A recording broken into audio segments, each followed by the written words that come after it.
title, and I will write almost, I think this is the only time that I will write topological recursion because I'm a bit lazy. So I will abbreviate it all the time to TR. So yes, I hope you're not confused about that. So the plan, maybe I will make it here. I will start with an idea about topological recursion.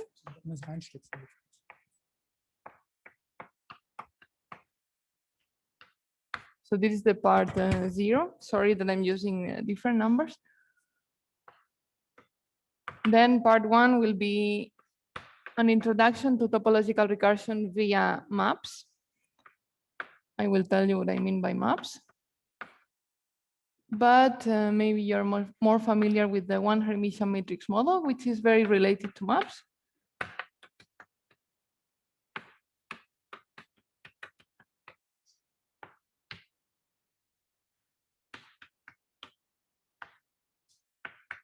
So this is the one example that I want to do with a lot of details in my lectures.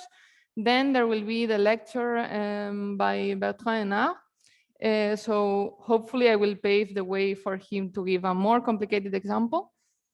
And yeah, I will also help a bit, hopefully, Roland Speicher to make the connection to free probability.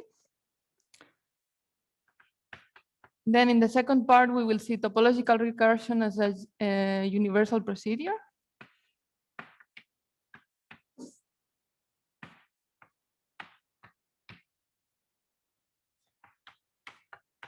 And in the third part, we will see properties and context.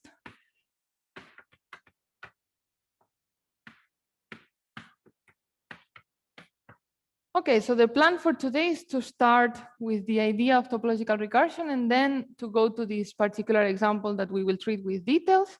And in the rest, I will also give you a flavor of topological recursion as a general subject.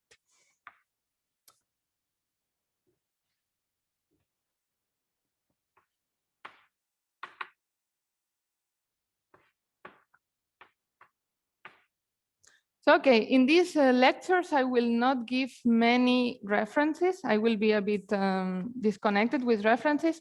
If you want to have more references about something in particular, you can ask me. Or if you want to know who did something or about the history, you can, of course, ask me. But there are also many experts in the audience about topological recursion. So in case you want to know some details that I don't know about, maybe I can also point you to the right person who might know.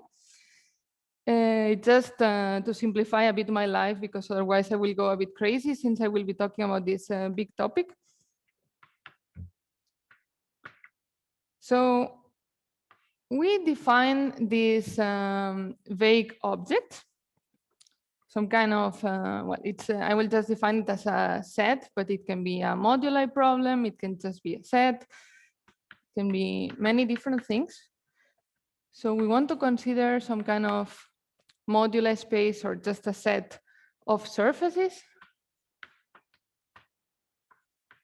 Oh, so maybe you said it's too small.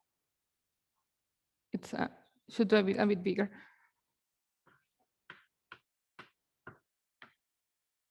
So okay, we consider surfaces of genus G with n boundaries.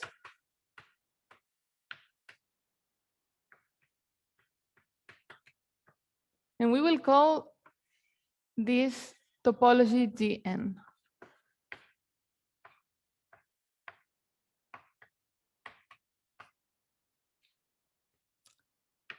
Then we consider S to be a structure on the surfaces.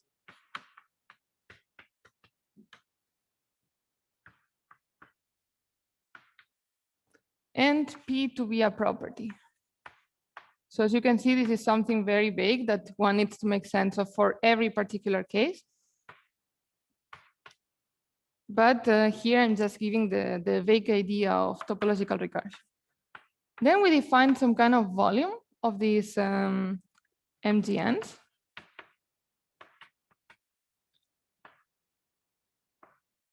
It's maybe some integral. I'm again, I want to emphasize that I'm being very vague, and one needs to define this property properly for every problem.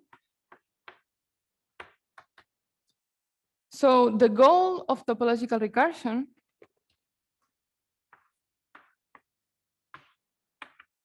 or maybe our goal in general in life is to compute this type of volumes for different problems for different reasons, because every problem will be interesting by itself.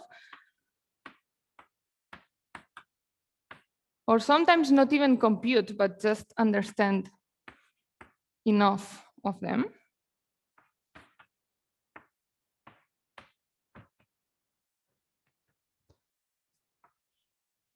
So, okay. This is the other one. Need a bit of practice with the blackboards.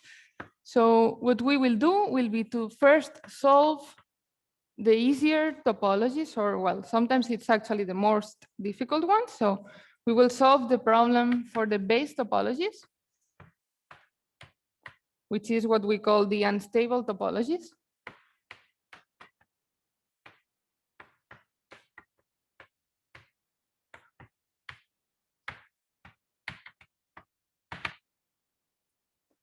So for disks, it's 0, 1.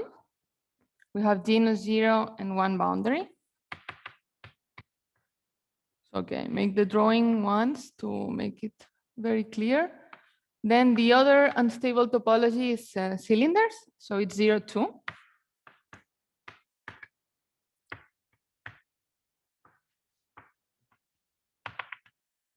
And we actually just mean this. And then once we've done this, we can solve the problem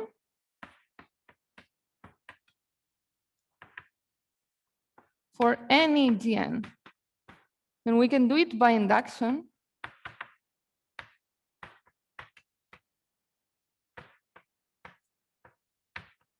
On this quantity, 2g minus 2 plus n. That is related to the minus Euler characteristic of a surface of genus G and boundaries. So, okay, let me give an example of how this would look like. Again, of course, it will be very vague because I'm not introducing anything precise. But imagine we want to compute V22. So imagine we want to solve the topology 2 boundaries and genus 2. So what we need to do, this will be produced by topological recursion from simpler topologies. This is the idea. Simpler in the sense that this quantity will be smaller. So we need to find all the ways to remove a pair of pens from that surface. So since this is an easy example to start understanding the idea, for people who have never seen it, I invite you to check that I'm not forgetting anything. So it's a fun problem.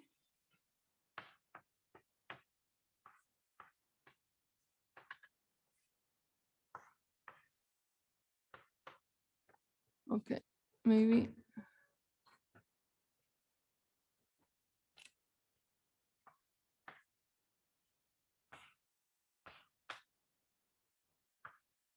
Okay, so these are the 3 possibilities that I got.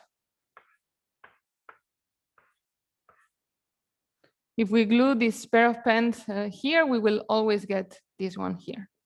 So this is topology 1, 3. This is topology 2, 1. This is topology 0, 2. This is topology 1, 1. And this is topology 1, 2. So, okay. With topological recursion, what we need to do is we need to compute the kernels. And we compute those, you will see how, from the base topology 0, 1 and 0, 2. So we can already compute the kernel of the topological recursion that looks a bit like a pair of pens, but is simpler because we can just compute it from 0, 1 and 0, 2 directly. And then here we need to compute all these other topologies. So we need to know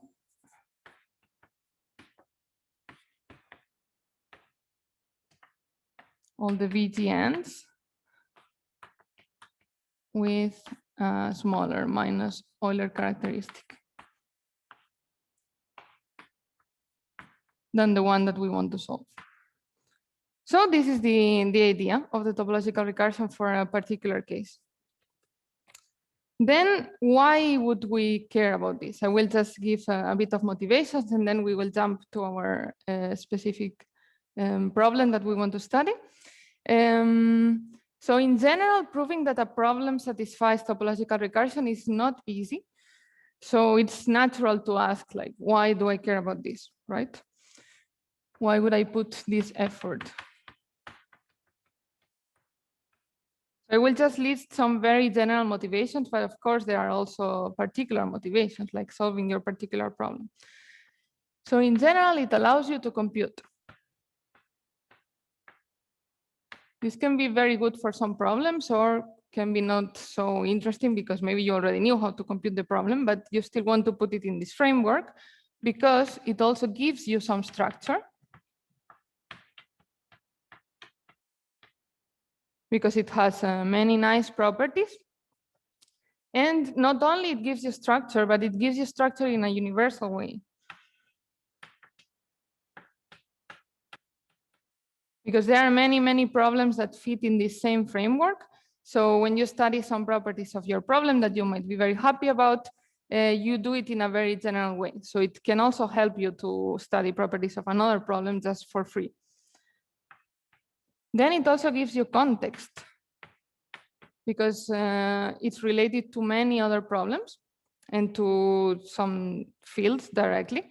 So it can place your particular problem in a bigger context. And then just since nowadays you can imagine from this and from the conference that topological recursion is an active field of research. It's always nice to have new instances of topological recursion because it also helps understanding more the bigger picture. So it also works the other way around nowadays.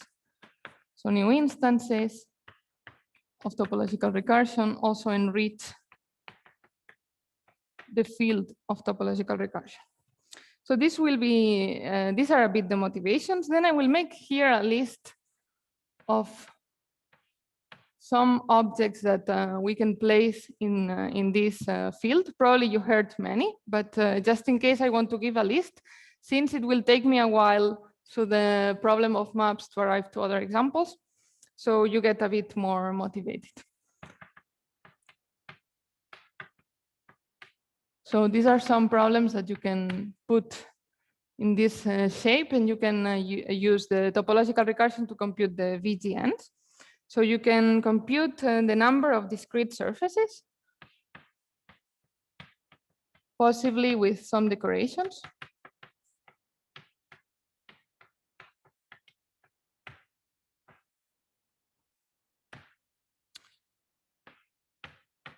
This will also be related to matrix model correlators. You can also count coverings of the sphere. This is what is called Hurwitz theory, the counts of these coverings, and it's an important thing by itself. Then some volumes of moduli spaces, like Gromov-Witten invariance.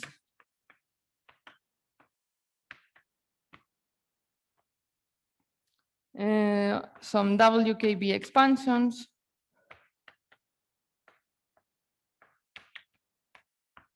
So it also fits in the framework of integrability somehow.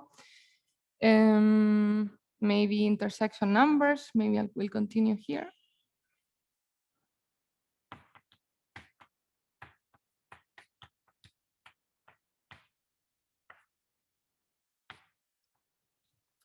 And then conjecturally, in most of the cases, also not invariance. So this is also an important application, but it's mostly conjectural.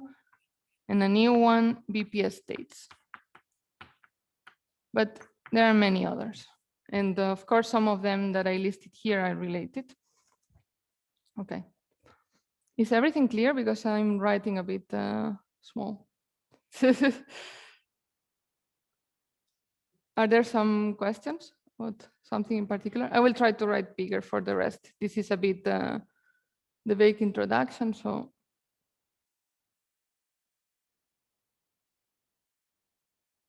Hopefully it was clear enough. And now we will go to maps. Is this height good? Yeah.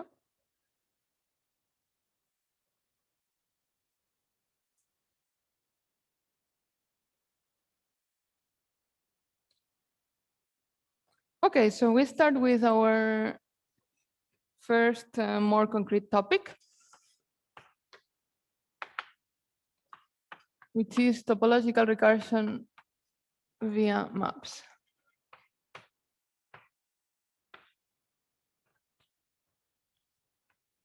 And the first part of this part is maps. So I have to tell you what maps are.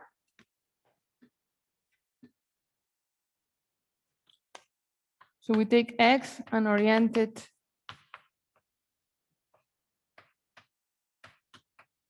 connected surface.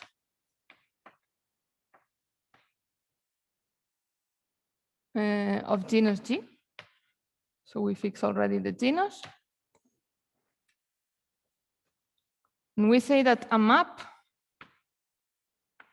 M of topology Gn is a graph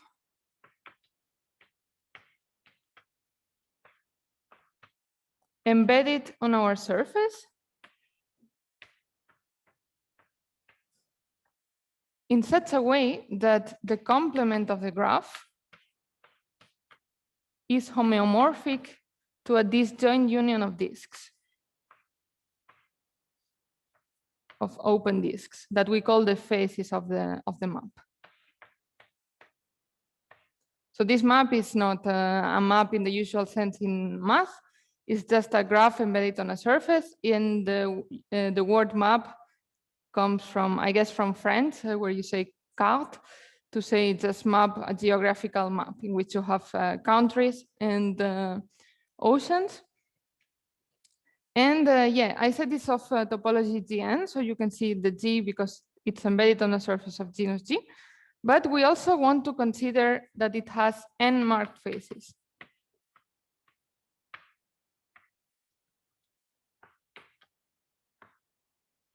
And we call these marked faces the boundaries. I guess in the sense of map, this could be the countries, and the rest could be the oceans. And we count this with some isomorphism, up to some isomorphism, some notion of isomorphism. So it's just a homeomorphism of the surface that restricts to a graph isomorphism to the graph, and it also preserves the marked elements. So if we have marked elements, we will not have automorphisms. So it's not very important in our talk because most of the time we will have marked faces in our object. So let's give an example. So, simple graphs, no, it's not necessarily simple. I don't know what you mean by simple. I guess you mean that edges cannot identify, but yeah. For example, this is a map that is perfectly fine for us. So let me say that I want to consider that these two faces are internal faces, and I want to consider that this one is a boundary. So I have to mark it in some way. I didn't tell you how yet. So I mark it with the convention, I mark it with an arrow in one of the edges. So first of all, I'm drawing this on the sphere. So I do it on the blackboard, but you can imagine it's on the sphere. And I'm marking this face over here. So the one that is outside. And I just do it by marking an edge so that the face that I'm marking is on the left of the arrow. Okay, so this is a boundary.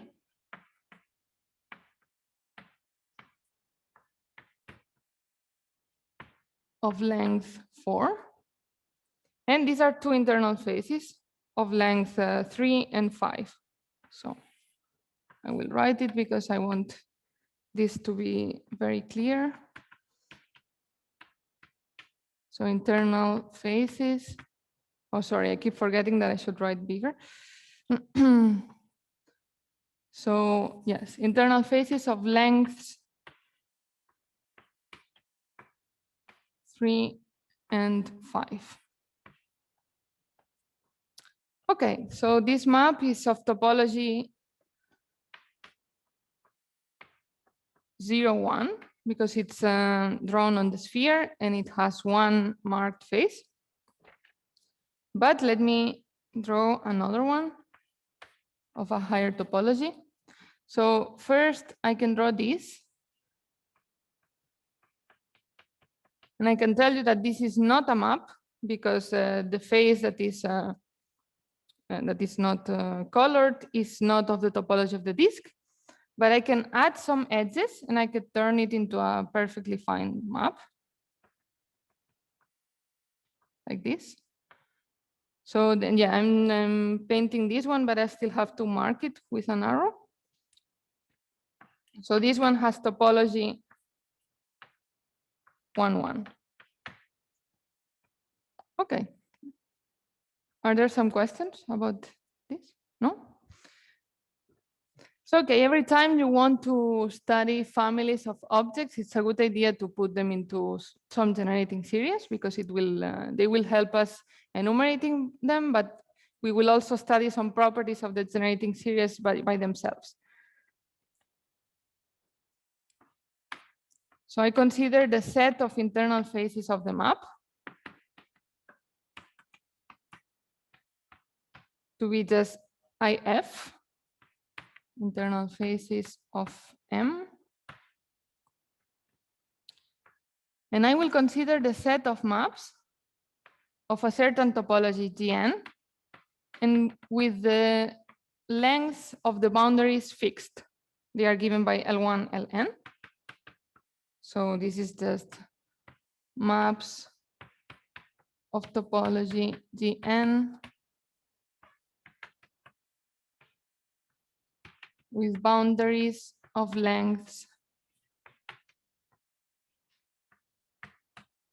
L1, Ln.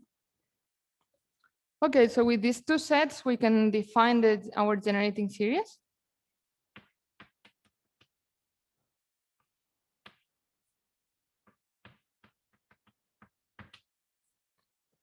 First, we define the generating series that also fixes the length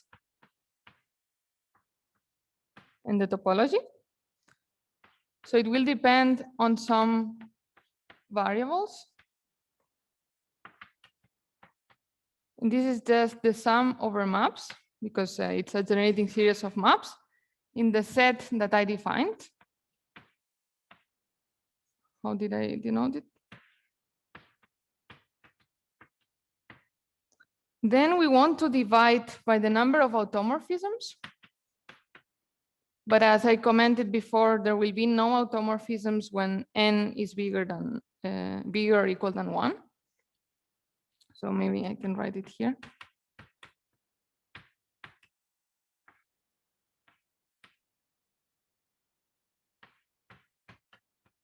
But okay, you can, sorry?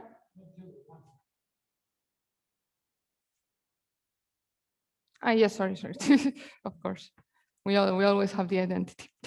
Otherwise we have a problem. Okay, and then we take the product of the t's that take care of the internal faces of a certain length.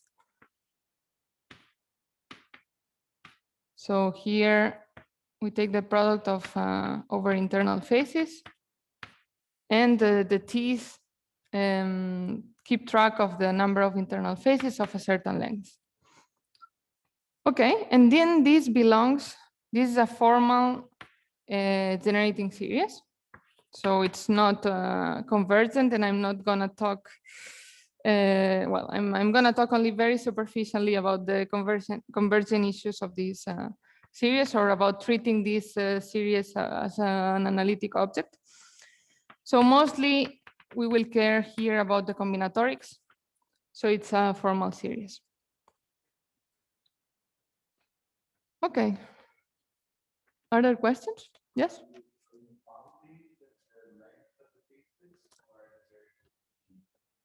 Yeah, yes, I'm bounding the length of the faces by d, just to simplify a bit my life. But yes, if you treat all these cases, in principle, you can reach the case in which you have unbounded faces with some limits.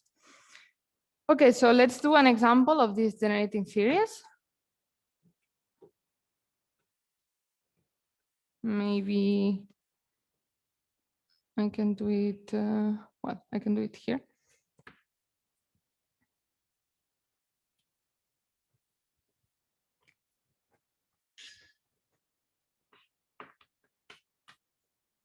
So this example will be very easy. It's just for you to see how this object, how simple this object is in a very simple case.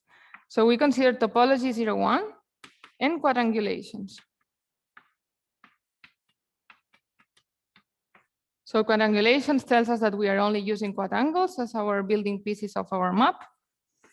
So we have that tk is equal to 0 for all k different from 4. And we have that L1, so our only boundary, it will also have length 4. So it's really quadrangulations. So then this series looks like this. And you can compute the first two coefficients by hand, just checking how many maps, how many unequivalent maps are there. Then the other ones are a bit bigger, so you already need other techniques. I guess it's difficult to be motivated to find the 54 maps that appear already in the big coefficient. But here we can draw them. So this one is a map of topology 0, 1, so it's embedded on the sphere. It has one boundary of length 4, but it has no internal quadrangles, so it can be like this.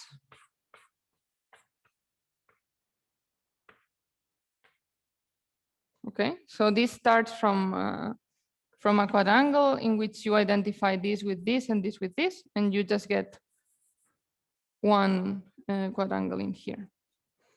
And then the other possibility is just the same, but with the arrow reversed. Okay, and then let's draw these 9 guys here. So it can be this one. So this one is actually the only simple case in here. And then there are 8 more. And they all have this shape. Okay, maybe these drawings are very small. We'll make them a bit bigger.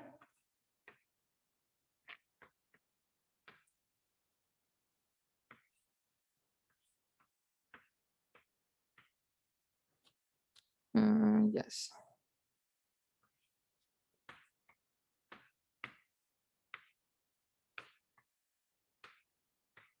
Okay, so they all have the same shape.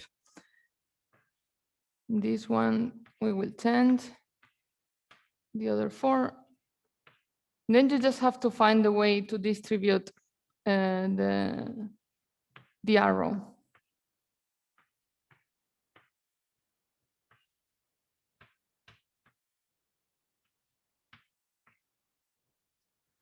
Okay, so in these 8 cases, the one here is the boundary, so it's of length 4, and inside you can find a quadrangle of length 4.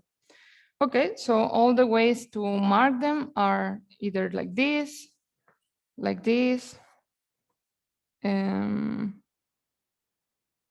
yes, sorry, like this and like this. And then the other possibilities are like this, and the other ones here, like this. Okay, so hopefully I didn't make a mistake, but otherwise I leave you as an exercise to check that this is fine. And you can also try other examples. So maybe not the 54, but you can try other topologies. Okay. So before continuing, I want to also consider the generating series in which we put together all the possible lengths for the boundaries.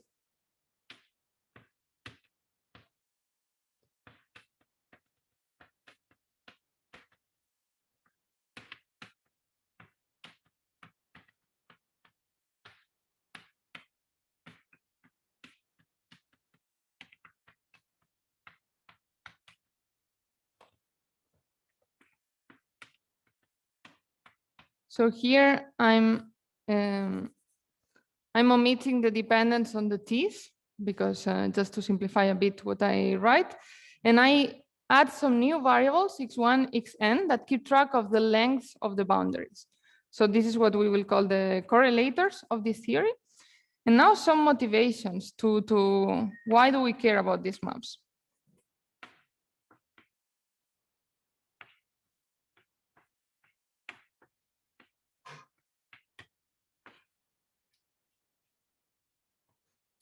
So these objects are important objects in combinatorics, first of all.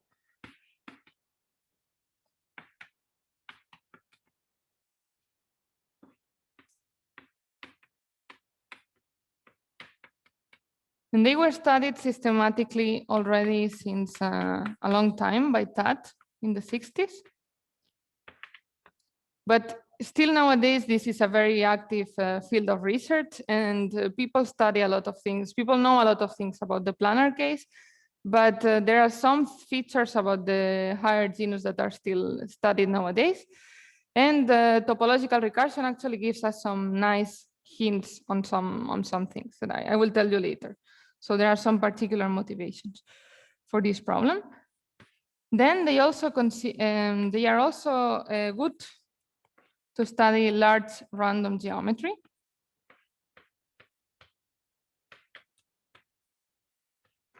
So they are good models for two-dimensional quantum gravity. And they also help us study statistical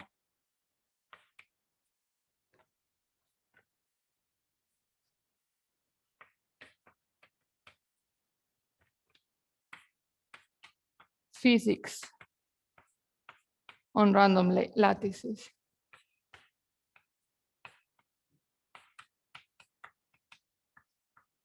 And then the third motivation, and this will also motivate us for the next part. Maybe I will write it here. Wait.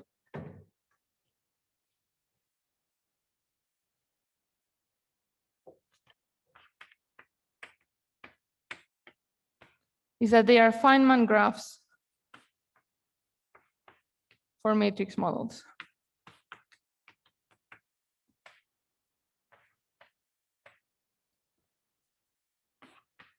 So for example, for UN Chern-Simons theory.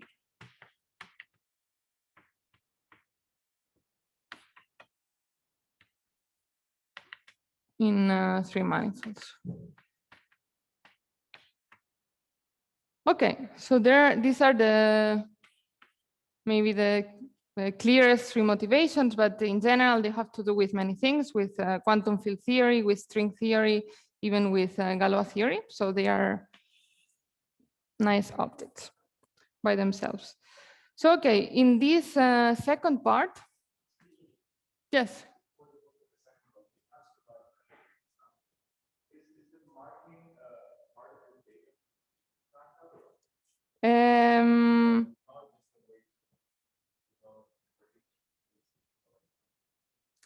No, so it's a way to denote that, but also it makes a difference. I mean, depending on which arrow you mark in the same phase, you have different maps. So yes, of course.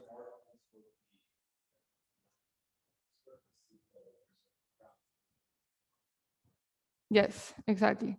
That is exactly why there are no automorphisms when you put a marking. Yes. Very good. So, okay, now we will give the relation, and I will be quick here, but this is just to help give the relation to the other topics, as I said before. So, okay, sorry, this will be, sorry. I'm gonna give the relation between the Hermitian matrix model and maps. So this is classical and well known. So sorry for the people that already know all the details. This will be a bit boring, but I will try to make it quick and just to put all of us on the same page. So yes, of course, I cannot give the details of this, but it's important that I'm treating here a formal matrix model. So we consider n times n Hermitian matrices.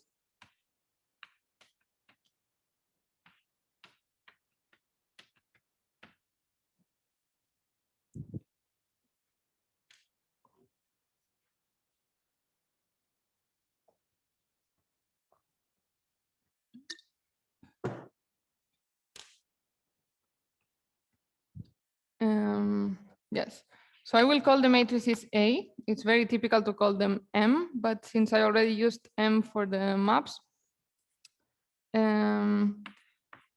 so we consider the following unitary invariance measure on the matrices. So it will be Gaussian. So here this stands for Gaussian unitary ensemble. And I will consider a particular one. So I will just take a polynomial potential.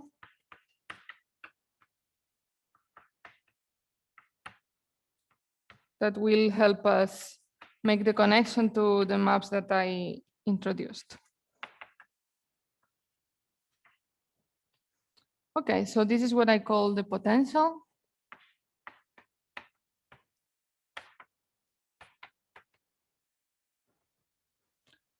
And I need to define this. So this is just integral over Hermitian matrices of this typical Gaussian measure. And then I will also use this notation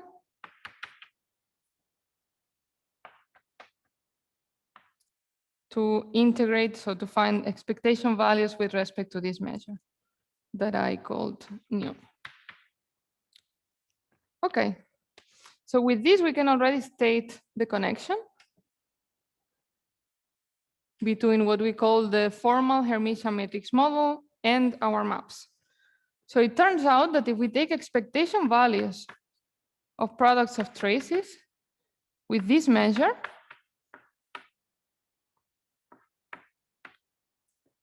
this is exactly, and this is a result and needs to be proved, the generating series of maps.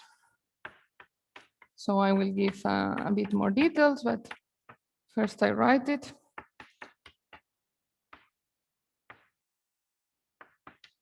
So again, here we are multiplying over internal faces of the map, and we put t's that appear here in the potential and are just the weights for internal faces.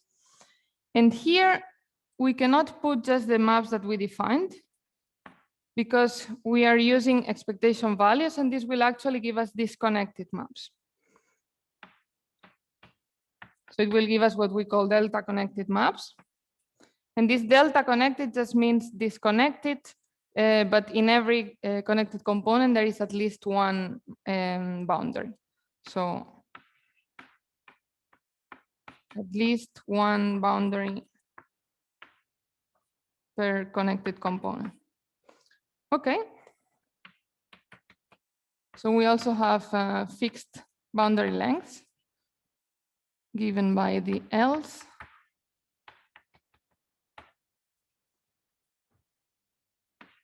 So I will give a very little idea of how this works. But I guess most of you saw the details of this at some point. So for n equal to 0, we can take the log of what we call the partition function, which is just the expectation value of 1 with respect to our measure. So yes, remember that, yeah, okay, it's fine. Okay, this is what we call the partition function.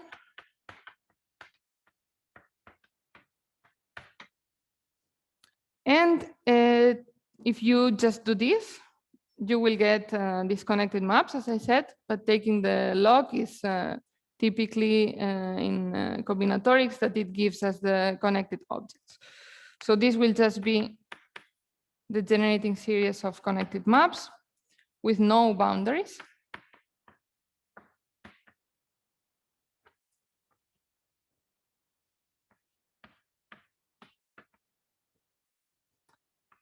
And on the other hand, we can take, if we want to put boundaries, but we just want to keep connected, we need to take what are called the cumulants. I will not give any details about these cumulants, but you can trust me if you don't know what they are. And probably you will see them in Roland's course and in Severan's talk on Friday.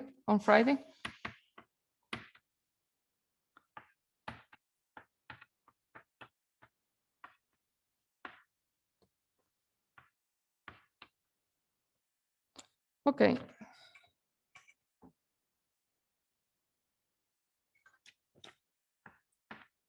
So these are the cumulants. And they give us the connected objects.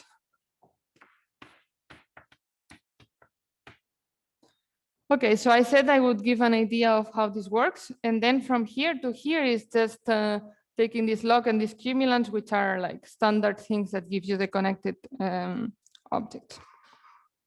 But before giving the idea, let me also give the correlators of the theory.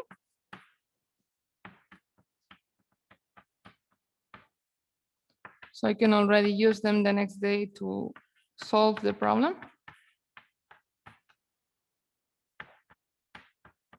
So here we just collect all the lengths together as before. We add variables to keep track of the lengths of the boundaries. Yes. And you can find very often in the literature, especially by physicists, this other notation.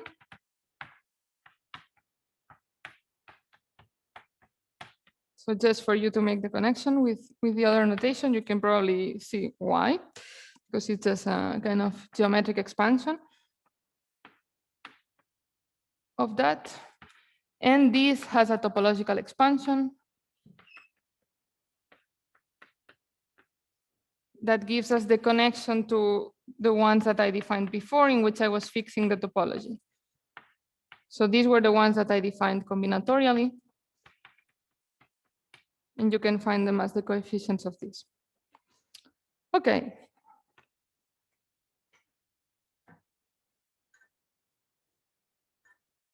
So the idea, maybe I will just say it with words. The idea is that you take these guys over here, which are integrated against that measure. Then you have to expand the exponential. I forgot a parenthesis, sorry. So, okay, maybe let me write some words. Expand around tk is equal to 0. Then once you have that expansion, the fact that it's a formal matrix model allows you to extend the expansion and the integral. And then you can just use what is called the Week's theorem.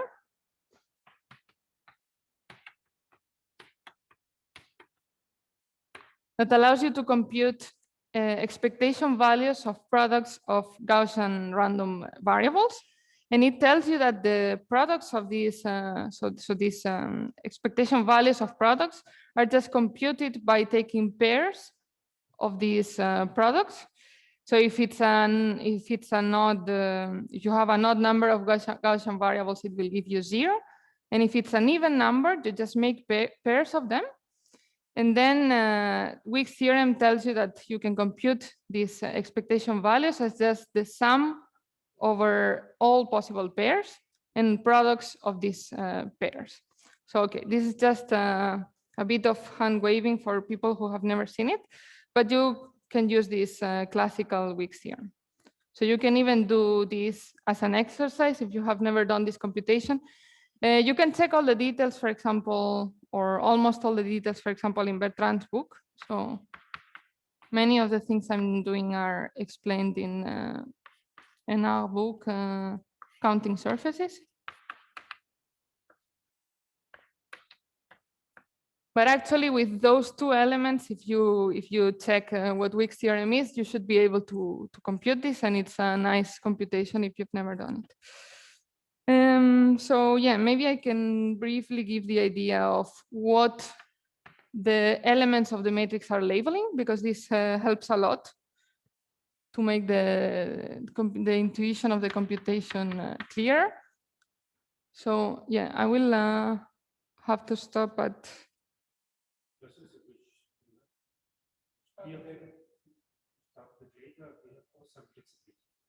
Yeah. Okay, yeah, I don't want to mess up with the schedule of the. You prefer me to go 10 more minutes or less? Yeah, that's good. Okay, so then I will do a bit more. I will give this intuition. So every element of our Hermitian matrices, it's representing a half et. Oh, and now you don't understand maybe why this is a half et. And there is something I didn't say at all. So at the beginning, I gave an example, something like this, of a map. But I didn't say that these maps are also called ribbon graphs. They are actually the same thing. Or also fat graphs sometimes. So you can also represent them like this.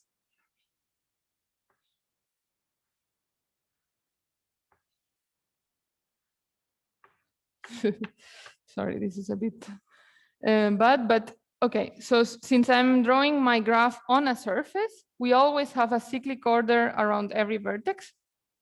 And this tells us that we can also make the edges thicker, and we can build our ribbon graph. So it's an equivalent representation. So here I'm using the ribbon graph representation. That's why this is a half et. Okay, and then I was saying that we need, with this Wick's theorem, we need to take pairs of these edges, and these will be computed by just the covariances of two elements. So now it's with respect to the GUE measure, so just the other one, just this one, not the whole thing. And then this one gives us 2 deltas over n. So it tells us that for this to be non-zero, this has to be equal to this, and this has to be equal to this. And this actually combinatorially just pairs two half edges. Yes. So if we have that these two guys are equal and these two guys are equal, we will pair the two half edges. So these are not arrows for the markings, but just for the orientation of the ribbon graph. Okay, and then we will find in our, for example, here, but also in the measure, we have traces of powers. We will have this type of terms. So one term that appears there will look like this. You can also do this computation if you never did it. It's very easy. or maybe you can see it immediately.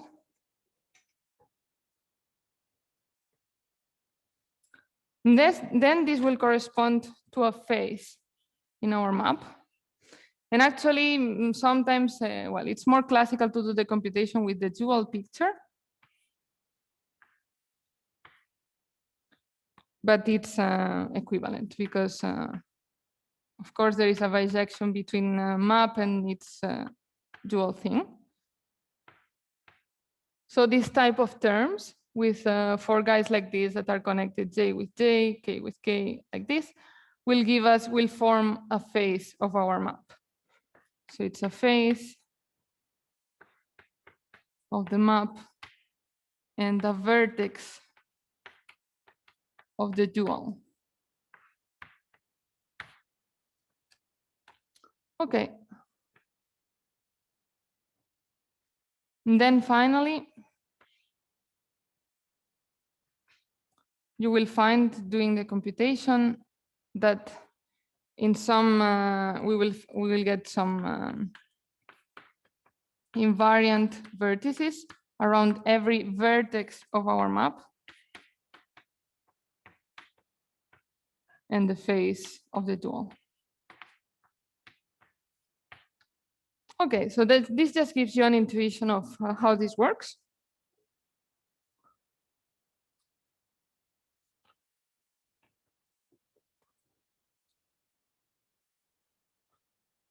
And then I will just explain the idea of what I will do tomorrow.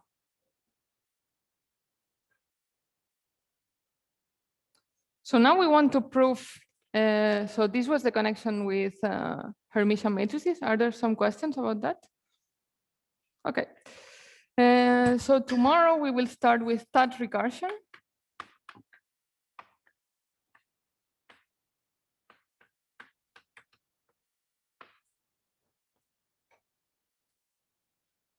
Just to prepare a bit, so I save a bit of time of tomorrow.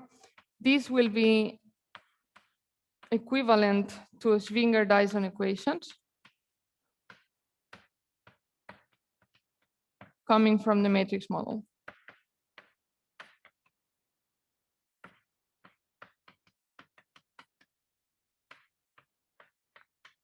So you can find this type of equations as just some integration by parts of the measures. So you can use the analysis and the analytic tools that we introduced, or you can do it combinatorially and find bijections. And the idea of the combinatorics will just be that we want to find a bijection between the set of maps that we introduced, and then all the resulting sets after removing the first edge of the first boundary. And this can be translated to a recursion of the W's that will actually allow us in the end to prove topological recursion. And yeah, I just want to finish commenting that these are sometimes called, I guess, more in the matrix model framework, loop equations. And I also want to tell you the role of these loop equations in the general topological recursion later in the lectures. And sometimes in other frameworks or also in matrix models, Virasoro constraints or W constraints. So they have many names. And in other problems, they can be Cat and John equations, but in the end, the ideas are similar. So I think it's nice if we see the details of this process. So maybe let's finish here today. Okay. So thanks a lot, great. Other questions from the audience or remotely? Yeah, okay, great. This time we do it right. Mm-hmm. Yes. So, just say your name. Yes. Renzo Cavalieri. Yeah, I'd like you to ask maybe go back a second to your intuition there? For people that are not as familiar with the matrix models, when you're assigning sort of entries of the matrix to have edges, can you explain a little bit more how we should think of that? I mean, you're trying to compare these two partition functions that live in different worlds. Are you giving a way to compare term by term, or, you know? Yes, so that is just an idea of how the proof will work. But the way you need to do it is actually how I sketched but too briefly maybe. So you first need to expand around tk equal to 0, then you exchange.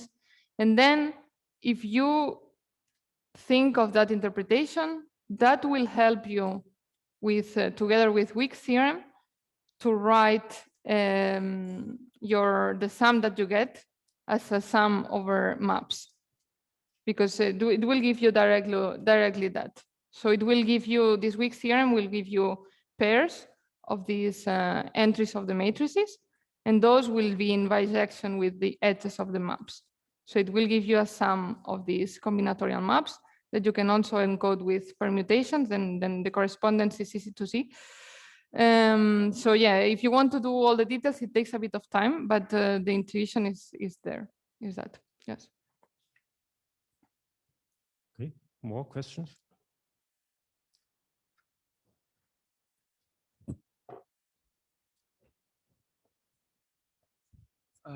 So I'm Alexander Hock. So you understand a map as a ribbon graph and not the dual of a map as a ribbon graph. I mean, there. Yes. And you draw there the dual, and where you draw the term of trace a to the 4 there above. This is the dual of a map, or is this a ribbon graph then? Yes. So I mean, yes, maybe this is a good point, because I'm mixing my particular way of thinking of this with the classical way. So it's quite classical, especially in physics. So things coming from physics, the intuition coming from physics, which is very important in this framework, to say that what you will find there is a sum over ribbon graphs. And finally, you just say, okay, but we just take the dual of the ribbon graphs, and those are maps. But actually, they are the same kind of object. So you can directly see it as a sum over maps. At least when things are orientable, this correspondence is very clear for combinatorialists, for example. So what I'm drawing here, just to clarify a bit, here, the trace, in the trace, we will find this kind of terms, so this kind of products. And I'm drawing here, this is the face of the map. So these traces will give us faces of the map, and it's a star in the ribbon graph.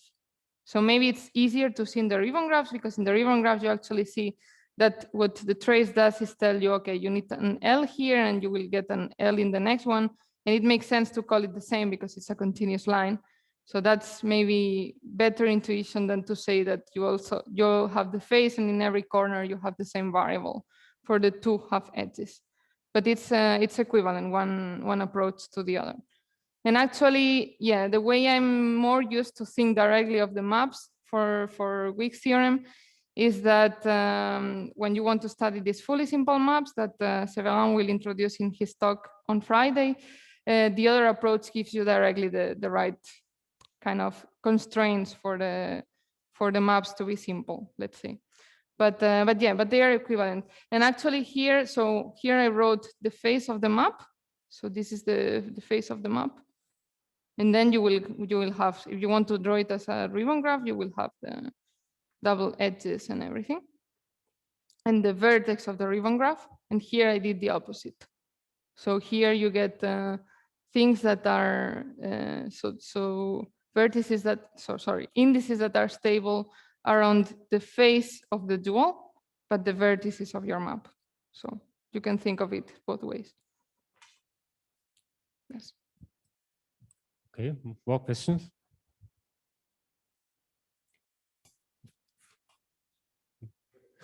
Can I ask a question? Yeah. I see this AIJ IKL expectation value. And there's a picture of this underneath.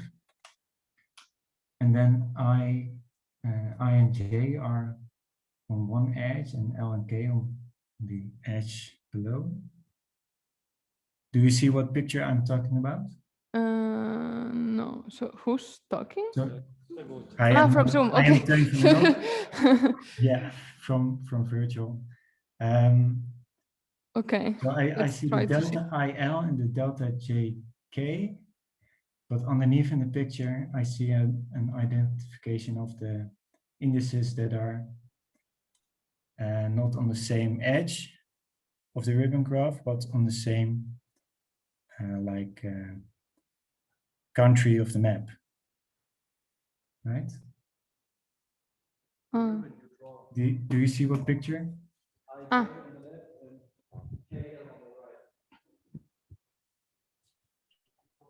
And I don't know how to reconcile. No, it's correct. So it's IJ from I to J, and then the other one represents this one, and it's from K to L. So that's why it's like this. And then this equality that you need to compute tells us that to pair this half edge with this half edge, you need J to be equal to K. So this one equal to this one, and I to be equal to L. So this one equal to this one. But it's a bit confusing maybe because here we are changing the orientation. So this guy, I to J represents this one and K to L represents this one. And then underneath, I see a picture. I think there's LL, KK, JJ, II. Yes. But those are identified when they are on the same country, so to speak. Is that correct then? Yes, exactly, exactly. They are in the same country because this is the face of the map. So the trace is telling us that we go, so we have AIJ, that will be this one. Sorry, not this one, this one. Then we have AJK, that will be this one. Right. AKL, and like this. So okay. for this to form a face of your map or a star of your dual map, right. You need this IJ, and the next one needs to be JK, because we need these ones to be the same. Right. So in that way, it's like the dual. I see. So in the arrows. So it's like like a circle. Yeah, the arrows would be, so if you want this one to be represented by AIJ, the arrow will be like this. Yeah. Okay, yes. Okay. It's clear, and then like this. You always go like this. That helps. Thank you. You're welcome. Okay, more questions?